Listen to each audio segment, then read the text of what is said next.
दोस्तों, तो मैं आपको पिछले क्लास में डिफरेंशिएशन यानी कि इसका हिंदी होता है अवकलन, इसी चैप्टर के बारे में बता रहा था। समझिए, डिफरेंशिएशन एक इम्पोर्टेंट चैप्टर है जो यह कैलकुलस का एक इम्पोर्टेंट भाग माना जाता है। अगर आपको डिफरेंशिएशन अगर फुल्ली तरीक़ा से आ गया तो कैलकुलस में कोई दिक्कत नहीं होगा। तो चलिए, पिछले क्लास में तो डिफरेंशिएशन पर कुछ कॉन्सेप्ट बताए थे। तो एक भाई ने कमेंट किए थे उस वीडियो में कि भैया आप तो डिफरेंशिएशन का कॉन्सेप्ट तो बता रहे हैं, सबसे पहले आप डिफरेंशिएशन का डिफिनीशन बता दीजिए। तो चलिए, आज मैं आपको डिफिनीशन से शुरू करता हूँ, क्योंकि एक भाई ने कमेंट किए हैं कि भैया आप डिफरेंशिएशन तो चालू कर दिए लेकिन आप डिफरेंशिएशन का डिफिनीशन नहीं बताएं। तो चलिए, आपको आज हम डिफरेंशिएशन का डिफिनीशन से बताते हैं। तो डिफरेंशिएशन का यह फार्मूला समझिए, यह डिफिनीशन है, डिफिनीशन ही है। तो मैं आपको डिफिनीशन बताता हूँ। लिखा हुआ है, the process of finding the derivative, the process of finding the derivative of a function is called differentiation, is called differentiation. कहने का अर्थ है किसी फलन का अवकलज निकालने की प्रक्रिया को ही अवकलन कहा जाता है। किसी फलन का अवकलज निकालने की प्रक्रिया को ही अवकलन कहा जाता है। यानी कि किसी भी फंक्शन का डेरिवेटिव करते हैं, डिफरेंशिएट करते हैं, जो निकालने के बाद वैल्यू आता है उसी को हम अवकलन कहते हैं। यानी कि आप सीधे रूप से इसको कह सकते हैं कि अवकलन एक प्रोसेस है, अवकलन एक प्रक्रिया है जिसके माध्यम से हम किसी भी फंक्शन का हम डिफरेंशिएट करते हैं, डेरिवेटिव करते हैं। तो अवकलज एक प्रोसेस है। तो यही एक डिफरेंशिएशन का डिफिनीशन हुआ। जैसे आपको इसमें एक एग्जांपल दे देगा, जैसे कहेगा कि इफ़ y बराबर एफ एक्स, इफ़ y बराबर एफ एक्स देन आप इसको डेरिवेटिव करो। तो कैसे करेंगे, देखिए इसको हम ऐसे लिखते हैं, डिफरेंशिएट ऑफ y। तो इसको हम लिख सकते हैं dy बाई डी एक्स, का मतलब होता है डिफरेंशिएट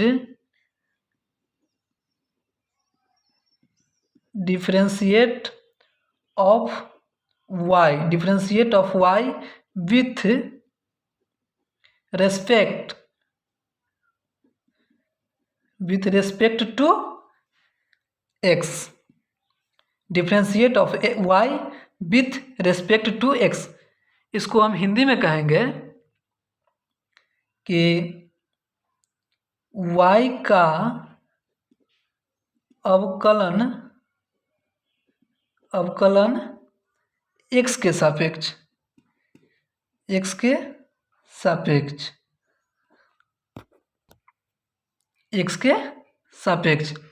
इसको हम ये भी कह सकते हैं, dy बाई डी एक्स को हम फर्स्ट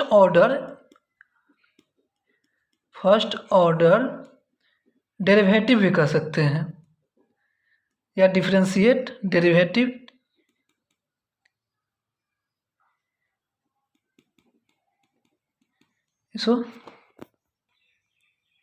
तो चलिए आगे हम डिफरेंशिएशन अवकलन का कुछ सिंबल जानते हैं, क्योंकि सिंबल भी जानना हमें ज़रूरी है।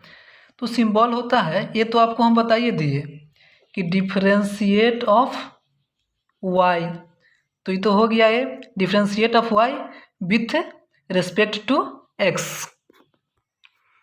तो dy बाई डी एक्स को तो हम बताए थे कि ये फर्स्ट ऑर्डर डेरिवेटिव है। तो इसको हम इस फर्स्ट ऑर्डर डेरिवेटिव को इस प्रकार से भी लिखा जा सकता है, y1 कहने का मतलब ये है कि फर्स्ट ऑर्डर डेरिवेटिव है। या y1 को आप इस तरीके से भी लिख सकते हैं y डैश, तो इसका मतलब भी वही होता है, फर्स्ट ऑर्डर डेरिवेटिव। अब सेकेंड ऑर्डर डेरिवेटिव के लिए देखिए क्या होता है, ऐसे तो होता है d2y बटा डी एक्स स्क्वायर, तो इसका मतलब होता है सेकेंड ऑर्डर डेरिवेटिव। तो सेकेंड ऑर्डर डेरिवेटिव के लिए आप d2y बटा डी एक्स स्क्वायर के जगह पर आप y2 भी लिख सकते हैं या y डैश भी लिख सकते हैं। तो ये हो गया आपका second order derivative, second order derivative. तो ये हमारा है second order derivative, second order derivatives. तो ये तो हमारा सेकेंड ऑर्डर डेरिवेटिव हो गया। ये जो था dy बाई डी एक्स, या तो हम इसको y1 लिख सकते हैं या इसे y डैश भी लिख सकते हैं। और तो ये हो गया आपका first order derivative, first order derivative, first order derivative. इसको तो d2y बटा डी एक्स स्क्वायर या तो y2 लिख सकते हैं या y डबल डैश लिख सकते हैं। तो ये हमारा सेकेंड ऑर्डर डेरिवेटिव होगा। अब चलिए थर्ड ऑर्डर डेरिवेटिव की तरफ। थर्ड ऑर्डर डेरिवेटिव का सिंबल होता है d3y बटा डी एक्स क्यूब। तो इसको भी हम उसी प्रकार से y3 लिख सकते हैं या y3 की जगह पर y ट्रिपल डैश लिख सकते हैं। तो इसको हम कह सकते हैं third order derivative, third order derivative, third order derivative. इसी प्रकार यह n ऑर्डर तक ये जाते रहेगा। मान लीजिए first order derivative, second order derivative, third order derivative, इसी प्रकार nth ऑर्डर डेरिवेटिव तक ये जाते रहेगा। तो इसी प्रकार जैसे हम फर्स्ट ऑर्डर डेरिवेटिव का लिख दिए y1 या y डैश, इसी प्रकार n ऑर्डर डेरिवेटिव तक जाते रहेगा। तो चलिए अब इम्पोर्टेंट फार्मूला ऑफ डिफरेंशिएशन, यानी कि डिफरेंशिएशन का इम्पोर्टेंट फार्मूला जानते हैं, कॉन्सेप्ट जानते हैं। तो एक कॉन्सेप्ट होता है डिफरेंशिएट ऑफ कांस्टेंट, CO,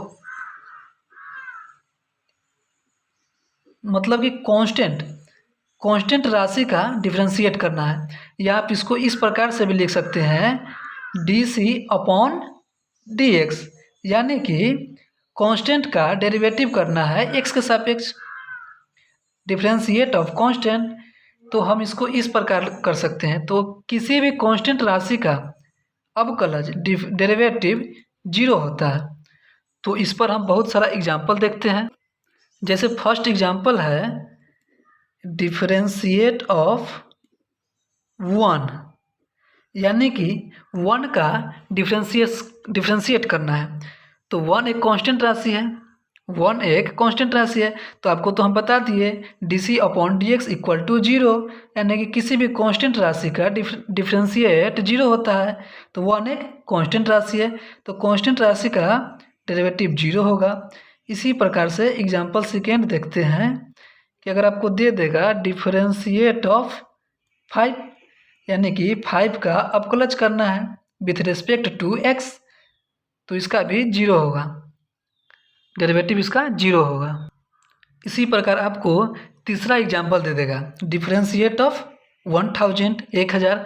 तो 1000 भी एक कांस्टेंट राशि है, तो कांस्टेंट राशि का डेरिवेटिव 0 होता है, 0 होता है। अगर आपको दे दे एग्जाम्पल चौथा है डिफरेंशिएट ऑफ साइन थीटा, तो आप इसका क्या होगा।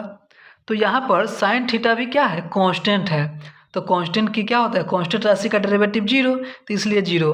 आप तो कहिएगा, आप पहले से अगर जानते होइएगा कि साइन थीटा, साइन का तो डेरिवेटिव कॉस होता है, तो यहाँ पर कॉस होना चाहिए। नहीं, कॉस तो होता, अगर यहाँ भी x होता तो देखिए कांस्टेंट का पहचान यही है कि नीचे x है, x के सापेक्ष कह रहा है, लेकिन साइन में कहीं x है नहीं है, साइन में थीटा है। तो यहाँ पे थीटा है, तो साइन थीटा हो गया विथ रिस्पेक्ट टू x, तो कांस्टेंट राशि हो गया, वेरिएबल तो है नहीं, वेरिएबल रहता तो हम 0, यहाँ पर हम साइन का cos x लिख देते। यहाँ पर यही समझना है, यहाँ पर x है तो यहाँ भी x रहना चाहिए, यहाँ तो थीटा है। अगर x रहता तो डिफरेंशिएट ऑफ साइन x का हम जानते थे फार्मूला की cos x होता है, तो यहाँ पर cos x हो जाता। लेकिन यहाँ पे बात है कि यहाँ पे x नहीं, यहाँ पे x नहीं है, यहाँ तो थीटा है, तो इसलिए differentiate of sine theta with respect to x, यानी कि x के सापेक्ष साइन थीटा का जो अवकलज होगा वो 0 होगा। अगर ये कांस्टेंट रहता, अगर ये वेरिएबल रहता तो इसका तो cos x हो जाता। यही बात है। चलिए, अगर आपको दे दे डिफ्रेंशिएट ऑफ, मान लीजिए किसी का नाम ही ले लीजिए, डिफ्रेंशिएट ऑफ राम दे दिया, तो राम क्या है? राम एक किसी पर्सन का नाम है, किसी व्यक्ति का नाम है, तो राम एक कांस्टेंट राशि है, कांस्टेंट है। कह रहा है कि राम का अवकलज कीजिए विथ रिस्पेक्ट टू एक्स। ऐसा तो होगा नहीं, क्योंकि यहाँ तो एक्स है नहीं, तो राम भी एक कांस्टेंट राशि है। तो आपको तो हम बता दिए कि D C upon D X equal to 0। किसी भी कांस्टेंट राशि का अवकलज 0 होता है। तो उसी प्रकार राम एक कांस्टेंट है, तो राम का भी क्या होगा? डेरिवेटिव 0 ही होगा। तो आप समझ चुके हैं किसी भी कांस्टेंट राशि का डेरिवेटिव 0 ही होता है। इसी प्रकार आपको यहाँ पे दिया हुआ है डिफ्रेंशिएट ऑफ इकाई दहाई संग्रह हजार दशर लाख, यानी कि 1 लाख का डिफ्रेंशिएट करना है विथ रिस्पेक्ट टू एक्स। तो ये 1 लाख क्या है? ये भी तो एक कांस्टेंट राशि है, तो कांस्टेंट राशि का डेरिवेटिव 0। तो आज आप समझ चुके हैं कि किसी भी कांस्टेंट राशि का डेरिवेटिव 0 ही होता है। बस आपको कांस्टेंट पकड़ने का भी समझदारी होनी चाहिए कि कौन सी कांस्टेंट राशि है और कौन सी वेरिएबल राशि है। तो आज आपका कांस्टेंट राशि पर आज इसी के साथ आपका क्लास आज का समाप्त हो रहा है। तो मिलते हैं आपको नेक्स्ट वीडियो में, तब तक के लिए गुड बाय। तो यह डिफरेंशिएशन का पार्ट 3 वीडियो था। अगर आप पार्ट 1 वीडियो, पार्ट 2 वीडियो नहीं देखे हैं डिफरेंशिएशन का, तो आप हमारे प्लेलिस्ट में जाकर, वहाँ पे प्लेलिस्ट बना हुआ है क्लास 12th मैथ्स, उस प्लेलिस्ट में आप जाकर पार्ट 1 पार्ट 2 वीडियो को देख सकते हैं। धन्यवाद। Please like share and subscribe.